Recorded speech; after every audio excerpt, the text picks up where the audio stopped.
दोस्तों कैसे हैं। उम्मीद करता हूं कि आप अच्छे ही होंगे। आज मैं आप लोग को बताने जा रहे हैं पार्ट ऑफ ए सेंटेंस। ठीक है, ये भी ग्रामर का एक भाग ही है। ये भी पढ़ाया जाता है बच्चों को अंग्रेजी ग्रामर में। तो हम आज शुरू करते हैं पार्ट ऑफ ए सेंटेंस। ठीक है, इसको हिंदी में बोलते हैं वाक्य के भाग। ठीक है, जैसे हॉर्सेज रन। ठीक है, यहाँ पे एक सेंटेंस है। इस सेंटेंस के दो भाग हैं, हॉर्सेज एवं रन। अब यहाँ पे ये जो मेरा हॉर्सेज रन जो है, इसमें दो भाग हैं, एक हॉर्सेज है और एक रन है। तो अब ये दोनों जो भाग हैं, ठीक है, इसके बारे में आगे हम जानेंगे। ठीक है, तो इसका किसी भी वाक्य के दो भाग होते हैं। ठीक है, पहला होता है सब्जेक्ट, इसको हिंदी में बोलते हैं उद्देश्य, और दूसरा होता है प्रीडिकेट, इसको बोलते हैं विधेय। सब्जेक्ट इसको हिंदी में बोलते हैं उद्देश्य और प्रीडिकेट इसको बोलते हैं विधेय। ठीक है, all sentences can be divided into two parts, subject and predicates. All का मतलब होता है सभी, सेंटेंसेज का मतलब होता है वाक्यों, कैन मतलब होता है सकना, बी मतलब होता है होना, डिवाइडेड मतलब होता है बांटा गया है, इनटू टू पार्ट्स। इनटू मतलब होता है में, टू मतलब होता है दो, पार्ट्स मतलब होता है भागे, सब्जेक्ट यानी उद्देश्य और प्रेडिकेट मतलब होता है विधेय। यानी कि जितने भी सेंटेंसेज है उन्हें दो भागों में बांटा गया है। पहला होता है सब्जेक्ट और दूसरा होता है प्रेडिकेट। ठीक है, अब हम इसके बारे में चलेंगे, सब्जेक्ट के बारे में। ठीक है, जिस संबंध में कुछ कहा जाए उसे सब्जेक्ट कहते हैं। ठीक है, इसको इंग्लिश में the person and thing spoken about is called the subject. The person यानी कोई व्यक्ति, एंड और थिंग मतलब होता है वस्तुएं, स्पोकन मतलब होता है बोला जाना, अबाउट के बारे में, इज कॉल्ड द सब्जेक्ट यानी कुछ हम व्यक्ति के बारे में या वस्तु के बारे में हम जो जिसे बोलते हैं उसे हम सब्जेक्ट कहते हैं। ठीक है, अब है प्रीडिकेट, उसके बारे में क्या बात की जा रही हो वो प्रीडिकेट कहलाता है। What is said about the person और thing is called predicate. What का मतलब होता है क्या, इज का मतलब होता है, सैड मतलब होता है कहना, अबाउट मतलब होता है के बारे में, द पर्सन मतलब होता है व्यक्ति, और थिंग मतलब होता है वस्तुएं, इज का मतलब होता है, कॉल्ड का मतलब होता है पुकारना, प्रीडिकेट का मतलब होता है विधेय। ठीक है, यानी कि ये हुआ कि जिसके बारे में हम कुछ बोलते हैं उसे ही प्रीडिकेट कहते हैं। ठीक है, अब यहाँ पे आगे बढ़ते हैं। आगे है exercise, divided the sentence into subject and predicate. यानी यहाँ पे कुछ मेरा सेंटेंस दिया हुआ है, इसको हम डिवाइड करेंगे यानी बांटेंगे। द डॉग इज स्लीपिंग, कुत्ता सो रहा है। अब यहाँ पे जो द डॉग है ये मेरा सब्जेक्ट है और इज स्लीपिंग जो है ये प्रीडिकेट है। ठीक है, आगे बढ़ते हैं।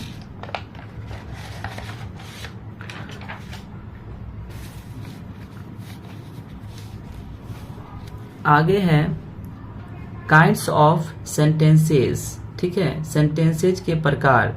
There are 5 kinds of sentences. ठीक है, पहला होता है असर्टिव यानी इसको बोलते हैं कथनवाचक। दूसरा होता है इंट्रोगेटिव, इसको बोलते हैं प्रश्नवाचक। तीसरा होता है इम्परेटिव आज्ञा सूचक, ऑप्टेटिव प्रार्थना सूचक, और एक्सक्लामेटरी इसको बोलते हैं विस्मय बोधक। ठीक है, तो इसको शुरू करते हैं। इसका पहला है assertive sentence. Assertive sentences give us some information, a statement or declaration. Assertive sentence give us यानी देता है हम लोगों को कुछ जानकारी या डिक्लेरेशन देता है। ये दो प्रकार के होते हैं। पहला होता है अफर्मेटिव सेंटेंस, इसको हिंदी में बोलते हैं स्वीकारात्मक वाक्य। ठीक है, जिन वाक्यों में किसी कार्य के होने की सूचना मिले वे अफर्मेटिव सेंटेंस कहलाता है। जैसे कि मोनू इज ए बॉय, ठीक है, मोनू इज ए बॉय। अब यहाँ पे जो मोनू जो मेरा है ये मेरा अफर्मेटिव सेंटेंस है, ठीक है। उसके बाद चलते हैं निगेटिव सेंटेंस, निषेधात्मक वाक्य। जिन वाक्यों में किसी कार्य को न होने की सूचना मिले निगेटिव सेंटेंस कहलाता है। जैसे कि दे डू नॉट प्ले, वे नहीं खेलते हैं। आई डू नॉट रन, मैं नहीं दौड़ता हूँ। अब यहाँ पर जो है नहीं आ रहा है, ठीक है, यानी निगेटिव ये सेंटेंस है। तो यहाँ पे जो नहीं, जो इससे जो सेंटेंस जो बना है इसे निगेटिव सेंटेंस कहा जाता है, ठीक है। आगे बढ़ते हैं। अगला है इंट्रोगेटिव सेंटेंस, ठीक है। इसको हिंदी में बोलते हैं प्रश्नात्मक वाक्य। जिस वाक्यों से कोई प्रश्न पूछा जाता है उसे इंट्रोगेटिव सेंटेंस कहा जाता है, ठीक है।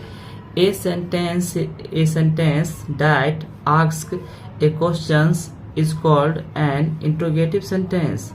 ए का मतलब होता है एक, सेंटेंस का मतलब होता है वाक्य, डैट मतलब होता है कि, आस्क मतलब होता है पूछता है, ए मतलब होता है एक, क्वेश्चंस मतलब होता है प्रश्नों, इज मतलब होता है, कॉल्ड मतलब होता है पुकारना, बोला जाना, एन का मतलब होता है एक, इंट्रोगेटिव सेंटेंस यानी प्रश्नात्मक वाक्य। यानी असर्टिव सेंटेंस एक ऐसा सेंटेंस होता है जिसमें प्रश्न पूछा जाता है, ठीक है। जैसे कि है हु आर यू, ठीक है, तुम कौन हो। अब यहाँ पे हु आर यू, तुम कौन हो, ये हम प्रश्न पूछ रहे हैं, तो ये जो मेरा सेंटेंस है ये इंट्रोगेटिव सेंटेंस हुआ। उसी प्रकार से will you go to school, क्या तुम विद्यालय जाओगे। अब यहाँ पे ये क्वेश्चन में प्रश्न पूछा जा रहा है, ठीक है, तो ये भी मेरा क्या है, इंट्रोगेटिव सेंटेंस है, ठीक है। और ऐसा जो सेंटेंस रहता है इसके लास्ट में हमेशा क्वेश्चन मार्क लगा रहता है, ठीक है। आगे बढ़ते हैं। आगे है imperative sentence.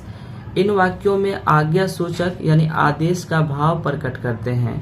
N imperative sentence में एक्सप्रेस एन ऑर्डर और कमांड और एन एडवाइस, यानी एक इम्परेटिव सेंटेंस शायद आज्ञा को, आदेश को और सलाह को बताता है, ठीक है।